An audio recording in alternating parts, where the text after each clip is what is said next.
எல்லாரும் நல்லா இருக்கீங்களாம்மா? இப்போ நர்மதா வயசு 33 ஆகுது.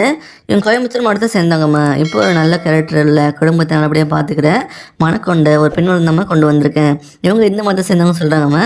ஜாதியும் பார்த்தீங்கன்னா செங்குந்தன்னு சொல்கிறாங்க, ராசியும் பார்த்தீங்கன்னா தனுசுன்னு சொல்கிறாங்க, நட்சத்திரம் பார்த்தீங்கன்னா போராடம்னு சொல்கிறாங்க. இப்போ இவங்க 2ஆம் திருமணம் வரணும்னு பார்த்துட்டு வராங்க. இவங்க குடும்பத்தை தெரிஞ்சுக்கலாமா? இவங்க ஒரு டிகிரி படிச்சுக்கிட்டு சொல்லியிருக்காங்கம்மா. இவங்க பெரிய ஹைப்பர் மார்க்கெட்டில் வெஜிடபிள் செக்ஷனில் கோஆர்டினேட்டராக வேலை பார்க்குறாங்களா. இவங்க இதில் ஒர்க் பண்ணி ஒரு நார்மல் இன்கம் தான் வந்துட்டுன்னு சொல்லியிருக்காங்க. பாதி நாள் ஒர்க்கிங் டைம்லேயே போய்டுன்னு சொல்கிறாங்க. அந்த அளவு ஒர்க் இருக்குன்னு சொல்லியிருக்காங்க. வீக்கெண்ட் இன்னுமே அதிகமாக வேலை இருக்குன்னு சொல்லியிருக்காங்க. இவங்க அப்பா பார்த்தீங்கன்னா ஈவினிங்கில் சிக்கன் ஃப்ரை ஷாப் போட்டு ரன் பண்ணிட்டு இருக்காங்களா. இவங்க அம்மா வீட்டையும் பார்த்துக்கிட்டு ஈவினிங்கில் கடை போடுறதுக்கு தேவையான பொருளெல்லாம் ரெடி பண்ணி கொடுப்பாங்களா. இவங்க ஒரு நார்மல் மிடில் கிளாஸ் ஃபேமிலி தான்.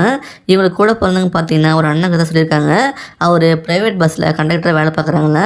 அவருக்கு மேரேஜ் ஆகி தனியாக செட்டில் ஆகிட்டு சொல்கிறாங்கம்மா. இவங்களுக்கு ஃபஸ்ட்டு மேரேஜ் பேரண்ட்ஸ் பார்த்து அரேஞ்ச் பண்ணி கல்யாணம் நடந்ததுன்னு சொல்கிறாங்க. கல்யாணம் ஆன சில நாள்லேயே அதை முடிவுக்கு வந்துச்சுன்னு சொல்கிறாங்க. அவருக்கு இவங்களுக்கு ஒத்து போகலன்னு சொல்லியிருக்காங்க. அதுவும் இல்லாமல் இது ரொம்ப நாளைக்கு நீடிக்கலன்னு புரிஞ்சுக்கிட்டு பிரிஞ்சு வந்துட்டாங்களாம. இவங்களுக்கு குழந்தை இல்லைன்னு சொல்லியிருக்காங்க. நல்ல வேலை ஆரம்பத்திலேயே தெரிஞ்சதுனால நல்லதாக போச்சுன்னு சொல்கிறாங்க. அப்புறம் சில வருஷமாக தனிமையில் தான் இருக்காங்களாம. ரொம்ப மைண்ட் ஸ்ட்ரெஸ் ஆச்சுன்னு சொல்கிறாங்கம்மா. இப்போ அதுலேருந்து மீண்டு வந்து 2ஆம் திருமணம் பண்ணிக்கலான்னு டிசைட் பண்ணி வரன்னு பார்க்குறாங்களா. இவங்க என்ன எதிர்பார்க்குறாங்கன்னா வரப்புறத்தனை நல்ல கேரக்டர்னு சொல்கிறாங்க. குடும்பத்துக்கு முக்கியத்துவம் கொடுத்து ஈக்குவலாக ட்ரீட் பண்ணணும்னு சொல்கிறாங்கம்மா. கெட்ட பழக்கம் இருக்கக்கூடாது சொல்கிறாங்க. ஆல்ரெடி இங்கே போன லைஃப் ஸ்டார்ட் ஆகி கொஞ்ச நாள்லேயே இப்படி அடிச்சு இப்போ சொல்கிறாங்கம்மா. அதனால் இப்போ வரப்போகிற இந்த செகண்ட் லைஃப்பை நல்லபடியாக போகணுன்னு எதிர்பார்க்குறாங்க. வரப்போகிற துணைக்கும் இது செகண்ட் மேரேஜ் ஆகுன்னு சொல்கிறாங்கம்மா. அப்போ தான் ஒரு துணை இல்லாமல் இருக்கிற கஷ்டத்தை புரிஞ்சுப்பாங்கன்னு சொல்கிறாங்க. 2 பேரும் நல்லபடியாக வாழ முடியும்னு நம்புகிறாங்கம்மா. ஒரு நல்ல மாத வருமானத்தில் உள்ள ஒருத்தர் தான் கணவராக வரணும் விரும்புகிறாங்க.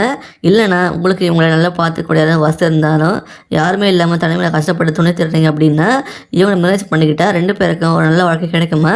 இவங்கள பிடிச்சிருந்தா இந்த வீடியோக்கு லைக் பண்ணிவிட்டு ஒரு 10 கமெண்ட்டில் சொல்லுங்கம்மா. அடுத்த வரன்னு பார்க்க இப்போ ஸ்க்ரீனில் வர இந்த லிங்கை கிளிக் பண்ணி பாருங்கள். வாழ்க வளமுடன்.